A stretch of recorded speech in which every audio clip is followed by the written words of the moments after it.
দুর্গাপুজোর প্যান্ডেলের থিম হচ্ছে বাহুবলী। বহরমপুরের বাবুপাড়া সর্বজনীন দুর্গোৎসবের এবারের থিম বাহুবলী। ৬৫ বছরের এইবারের পুজোর প্যান্ডেল মহেশমতির সাম্রাজ্য। এবারের পুজোর থিম অর্থাৎ বাহুবলী হলো সততার প্রতীক। অপরদিকে বাহুবলীর দাদা ভল্লাল দেব হচ্ছেন অসততার প্রতীক।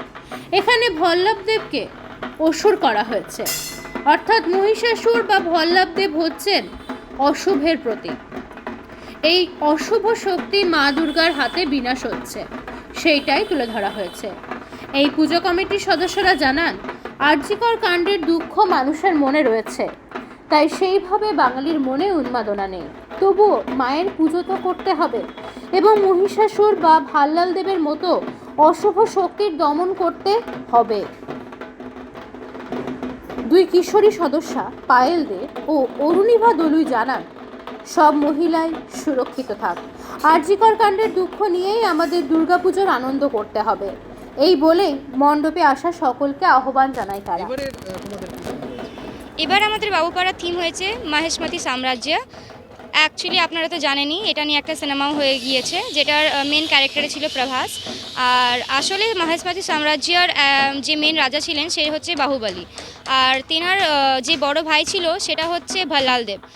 ওনাকে আমাদের থিমের এবং আমাদের প্যান্ডেলের মধ্যে ওনাকে অসুরের রূপে দেখানো হয়েছে। আর যেটার আমাদের মা দুর্গা, যা দশভুজা মা দুর্গা, তিনার বধ করতে হয়ে দেখা হয়েছে তাকে। এটা আমাদের 65তম দুর্গাপুজো বাবুপাড়ার। এত থিম রয়েছে হঠাৎ বাহুবলী এরকম একটা কনসেপ্ট না, অ্যাজ বি নো যে এখন আমাদের একটা আরজিকরকে নিয়ে ইনসিডেন্ট চলছে, তো এরকম ভল্লাল দেবের মতন অসুরের বধ করার জন্যই মেয়েদের এই থিমটাকে দর্শানো হয়েছে। এবং মেয়েদেরকে একটা অ্যাজ বি নো যে আরজিকরের ওই মেয়েটা যে আমরা তো জানি, তো মেয়েরা যাতে নিজেদেরকে অ্যাজ আ মানে শক্তিহীন না ভেবে মেয়েরা অ্যাজ আ দুর্গা ঠাকুরের মতন অ্যাজ আ দশভুজা ভেবে ওরকম অসুরের বধ করতে পারে, এটাই দেখানো হয়েছে। তোমার নাম? অরুণিভা দলুই। দেখুন, আমরা প্রত্যেক বছরই কিছু না কিছু ভাবনা চিন্তা নিয়ে এই পুজো করে থাকি। বিগত দিনেও আমরা মুর্শিদাবাদবাসীকে খুব ভালো ভালো মণ্ডপ এবং প্রতিমা উপহার দিয়েছি। এবছর আমাদের ভাবনা হচ্ছে মহেশমতি সাম্রাজ্যের একটা ক্যারেক্টারের নাম বাহুবলী। সেই বাহুবলীর তৎকালীন শাসনকালে মহেশমতির যে সাম্রাজ্যটা ছিল সেই সাম্রাজ্যটাকে আমরা তুলে ধরছি। মহেশমতি মধ্যপ্রদেশের নর্মদা নদীর পাশে অবস্থিত ছিল তৎকালীন 15 শতকের শুরুতে। বর্তমান মধ্য ভারতের হায়ার্সের রাজধানী ছিল মহেশমতি। সেই মহেশমতি সাম্রাজ্যটাকে আমরা তুলে ধরছি এবং প্রতিমাতে মহেশমতি সাম্রাজ্যের আরেকটি খুব বাজে রাজা ছিলেন, আমি বাজে বলে কটাক্ষ করছি তার কারণ, যার নাম ছিল ভল্লাল দেব। সেই ভল্লাল দেবের শাসনকালে প্রজারা যথেষ্ট পরিমাণ নিপীড়িত হতো, প্রজারা অত্যাচারিত হতো এই ভল্লাল দেবের হাত দিয়ে। তার ন্যাচারালি ভল্লাল দেবকে আমরা অশুভ শক্তির প্রতীক হিসাবে চিহ্নিত করেছি দুর্গা প্রতিমায়। আপনারা দেখতে পাবেন মহিষাসুরের জায়গায় আমরা ভল্লাল দেবের প্রতীকী রূপকে তৈরি করেছি এবং মা দুর্গা শুভ শক্তি ভল্লাল দেবকে বধ করছেন, তার মানে শুভ শক্তি অশুভ শক্তির বিনাশ করছে।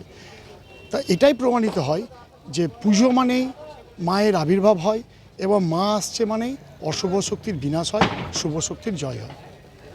কি ভাবছেন এবছর তো মানে পুজোর যে মানুষের যে একটা উৎসাহ, সেই উৎসাহ কিছুটা হলেও এবছর কোথাও মনে হচ্ছে যেন সত্যি কথাই উৎসাহের কোথাও ভাটা পড়েছে।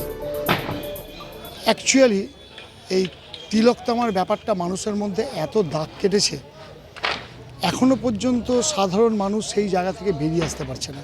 আমরা বিগত দিনে দেখেছি দুর্গাপুজোর 2 মাস আগে থেকে প্রত্যেকের মধ্যে একটা উদ্দীপনা, রাস্তায় ভিড় ভাট্টা, দোকান পাশারে কেনাকাটার জন্য মানুষের লাইন। এবছর যেন কোথায় সেগুলো হারিয়ে গেছে। তবুও বাঙালির শ্রেষ্ঠ উৎসব দুর্গাপুজো, বুঝতেই পারছেন সমস্ত কষ্ট বুকে নিয়েও বাঙালি উৎসব করছে, আমরাও পুজো করছি। হয়তো কোথাও আমাদেরও খারাপ লাগছে, কিন্তু পুজো করছি। যেহেতু একটা বাজে দিক তিলকতামার দিকটা, তাই আমরা সমস্ত কালচারাল প্রোগ্রাম কিন্তু এবছর বাদ দিয়েছি, বাদ দিয়ে আমরা পুজোটাই করছি। এত একটা পুজো জেলাবাসীকে উপহার দিচ্ছেন, কি বলবেন জেলাবাসীকে উদ্দেশ্য করে, কি বলবেন? জেলাবাসীর উদ্দেশ্যে এটাই বলবো খুব সুন্দরভাবে সবাই পুজো কাটান, ভালো থাকুন, সুষ্ঠুভাবে পুজো দেখুন, আনন্দ যেন কাউরির নিরানন্দের কারণ না হয়। আমাদের এখানকার জন্য বলবো, আপনারা নিশ্চিন্তে আসুন, আমাদের মণ্ডপ দেখিয়ে আপনাদেরকে সুস্থভাবে রাস্তা অবধি পৌঁছানোর দায়িত্ব আমাদের স্বেচ্ছাসেবকদের। আমাদের ঠাকুর বা প্যান্ডেল দেখতে এসে কোনো দর্শনার্থীর কোনো রকম কষ্ট যতক্ষণ আমরা বেঁচে থাকবো হতে দেব না। আমার নাম অরিন্দম দাস, আমি এই পুজো কমিটির একজন কর্মকর্তা।